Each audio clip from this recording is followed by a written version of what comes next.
do what they can to help the customers. That's according to a Walmart spokesman. A group representing the country's family doctors is lobbying the federal government to send more doses to primary care physicians to increase access. Now, the retail pharmacies just don't have the staffing to do everything they need to do, said the American Academy of Family Physicians president, Dr. Sterling Ranson. Now, he also said that states have different methods for allotting available doses, and in many cases, physicians aren't able to get enough vaccines. Okay. That article from the Wall Street Journal was confusing at best until you read it the second time. And I read it about 4 times. And that's the thing about the Wall Street Journal that I like. Not that they're confusing, that they throw out all the facts. Okay, people, here's a story. Here's the facts. Here's what he said. Here's what she said. Your job, read it, actually think about it, and form your own opinion. And about the second or third time of reading this, I thought, this is just like anything else. It's a supply chain problem. And it's really not a supply chain problem. It is and it isn't. It's a perception, like that lady from Maine in the article had said. The perception was, we've got so many people in hospitals and nobody has the vaccine. Well, they do. Now, one hand says we have enough. The other hand says we don't have enough. What's the case? What's the instance? What's the deal? Well, here's the deal. If you hear the mayor of your local town, and you live in a town with 10,000 people, or the manager of the local CVS, or even a local news broadcast from a larger city like St. Louis, say, you know what? We've got plenty of vaccines. Come on by and get them. That's one thing. When you watch the CBS Evening News with whoever does the CBS Evening News right now, or the Fox News, or any news, any nationwide news, and they say, you know what? Nationwide, we have plenty of vaccines. Well, they do. But they don't. Because people expect to say, wow, what do I want to do right now? Well, I'm eating dinner right now. After dinner, I think I'll go to Walgreens and get a booster shot. So they go to Walgreens to get a booster shot at 7 o'clock at night. And there's nobody there to give them the shot. Or maybe it's not 7 o'clock at night. Maybe it's 4 o'clock in the morning and there's a long line waiting. And they have to wait for an hour and a half to get a vaccine, to get a shot for the vaccine. I had no problem getting a vaccine shot, a booster shot, because I planned. And that's the whole supply and demand thing. You can't just say, okay, here I am, give me my vaccine. And they say, sorry, we don't have anybody here today. Or sorry, you need to get in line and wait for half an hour, 45 minutes, an hour. And of course, nobody waits in line that long. I don't blame them. But how do you do it? You make an appointment. It's simple as that. Even a worst case scenario up in, was it Maine, New Hampshire? Why, I couldn't even get an appointment till later this month. What was that, a week or two? Here's the dirty little secret. We had no problem getting our vaccine. I made an appointment 2 weeks in advance. Talked to my wife, talked to my folks. Hey, when are you available? When can you do it? This day, no. This day, no. This day, no. This day, yes. What's a good time? This time, no. This time, no. This time, yes. I went in, so we had a specific day and a specific time. Now, if you have a specific day and a specific time for 4 people to get a vaccination, you just can't walk in and say, here we are, and expect them to drop everything and do their thing. Now, we wanted to get a Moderna vaccine shot, booster, because that's what we had gotten before. That's what we wanted before. You go onto the CVS website. Every place didn't have Moderna vaccine boosters. Some places had Modernas, some had Pfizer's, some had J&J. So you have to find the one that has the Moderna, And then you have to look on their schedule to see what's open. 11 o'clock on a Wednesday afternoon, I think is what we did. We booked it 2 weeks in advance, showed up. Hey, okay, we're here. Thanks. Stand over here. The guy came out, bang, bang, bang, bang. All four of us got our vaccines, waited around to make sure we didn't die. We didn't. And we walked away. It was easy. It was simple. But it's because we planned, because we scheduled. Everybody complaining about, we can't get a vaccine around here. It's not because they made an appointment and then walked in and got it. It's because the appointment wasn't available. The stick wasn't available when they wanted. And that's the society we have right now. I want everything. I want it cheap, and I want it now. And vaccines are cheap. They're free. Nobody pays for a vaccine. So why not schedule it? I find that you can get anything you want just so you're a little patient and you schedule. Case in point, I started this trek on this Jaguar Mark 7, 1951 Jaguar Mark 7, over a year ago. It's not finished. And actually, it's probably never going to be finished, totally finished. I'm always going to do a little bit here, a little bit there. But my goal is, if I get the car back in February, let's say they're a little late, I get it back in March or early April. My goal is to get that thing running this summer. So let's say I get it running August of this year. That will be, 8 months from now. Almost pushing 2 years since I started. And that's my goal. That's how you get things done. You plan, you schedule. And in fact, the Mad Dog says, piss poor planning leads to piss poor results. And it's very true.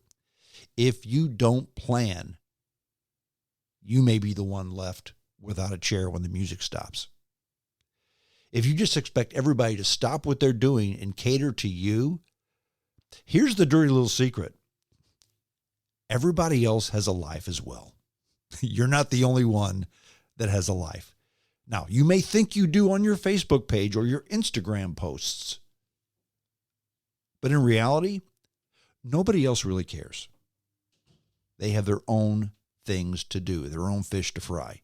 You want something, you schedule it, and then you hold them to that appointment. That's how supply chains work. I'm not sure that we have a horrible supply chain, but I think that, again, if the consumer is wanting everything now and free, and in sales, you can have 2 out of 3, quality, service, price. You get 2 out of 3. You don't get all 3. And with the vaccine, price, sure, it's free. Quality, I don't know of anybody who's gotten even sick from it. Maybe a little discomfort, but not sick. So everybody I know who has the vaccine, the few that have gotten sick, it's been very mild. So you got the quality. What lacks is the service. You can't just walk in and say, okay, here I am. Give me what I want now. Sorry, we can't help you. We can help you next Thursday at 4 o'clock, but not right now. And people need to understand that. Let's change horses here for a moment. Continue on the supply chain issue. But let's go on to Tesla and Elon Musk. I love to do this. This is the reason I love podcasting, okay, versus the radio business. I've been running my pie hole now for 24 and a half minutes, no commercials. Just saying what I need to say in the way that I need to say it. And I can change horses like this. I can be on the same topic, but go from the COVID-19 vaccine to Tesla. And hopefully, dear listeners, you'll be patient enough to see me link them both together. So, again, this is another article from the Wall Street Journal, which I love the Wall Street Journal. I've said this before. My love affair with the Wall Street Journal, the best publication around. But with the U.S. tightening its technology exports to China in 2018, President Xi Jinping from China defiantly pledged to make China the world's future innovation and industrial center. And key to his plan, an American born in South Africa named Elon Musk, our present-day Thomas Edison. Now, Mr. Xi viewed the South African-born entrepreneur as a technology utopian with no political alliances to any country. That's according to officials in policymaking. And they saw his Tesla company as a spearhead that could make China a power in new energy cars, electric cars. Now, Mr. Xi rewrote the rule book in China to allow foreign companies sole ownership of auto ventures. So Elon Musk would open an electric vehicle factory in Shanghai. Now, authorities showered him with cheap land, low-interest loans, tax incentives, expecting in return that Tesla would groom local suppliers and bolster lagging Chinese electric vehicle players. Now, that's what people with knowledge between the talks of Beijing and Tesla have to say about that. Now, today, Tesla makes more than half of its vehicles in China. Didn't know that, did you? More than half. And that suggests that calculations based on the company's third quarter production and delivery figures in China's Passenger Car Association data, that's what they provided. Now, Chinese sales helped propel Tesla to its first full year of profitability last year, 2020, and provided roughly a fourth of Tesla's revenue in the first 9 months of 2021. Mr. Musk, meanwhile, has cemented his place as the world's wealthiest person. So on the surface, everybody's gotten what they've wanted. But Tesla is facing an increasingly difficult business environment in China as of now. It's drawn the wrath from domestic rivals over what they see as preferential treatment for Tesla. Tesla also suffers criticism of its vehicle quality from drivers and Chinese officials, and has been caught up in the government's sweeping crackdown on big tech. Which is interesting because in China, they don't like the Tesla quality. In this country, Tesla's quality is unsurpassed. Now, China is pressing foreign companies to meet an ever more stringent policy on data security. And that's the thing about Tesla. It runs on data. Now, Tesla now must retain inside the country all digital records gathered from local customers. And it must also ask authorities for approval before updating certain software on cars in China. So why is that important? Autonomous driving cars is why. Now, Mr. Musk's response to the pressure has been Mr. Musk's response to the pressure has been to become a high-profile cheerleader for China's ruling Communist Party, in sharp contrast to his renegade persona in the U.S., where he's clashed with the Securities and Exchange Commission. He's mocked President Biden in tweets, once calling him a labor union sock puppet. He's never called President Xi that, though. How do I know? Because he hasn't been thrown in prison. Now, the economic prosperity that China has achieved is truly amazing, especially its infrastructure. That's what Mr. Musk tweeted when the party celebrated its centenary back on July 1st, the Communist Party of China, that is. So maybe Mr. Musk is somewhat of a tool for the Communist Party, which is ironic. The richest man in the world has been accused of being a tool for the biggest communist country in the world. The ultimate irony. Now, Mr. Musk has hailed China's toughened data laws as his company issued a humbling apology back in April. That's after they had problems with the cars, okay? They apologized, mea culpa, we'll try to do better, sorry about this. That's on the proposed or the perceived quality of their cars.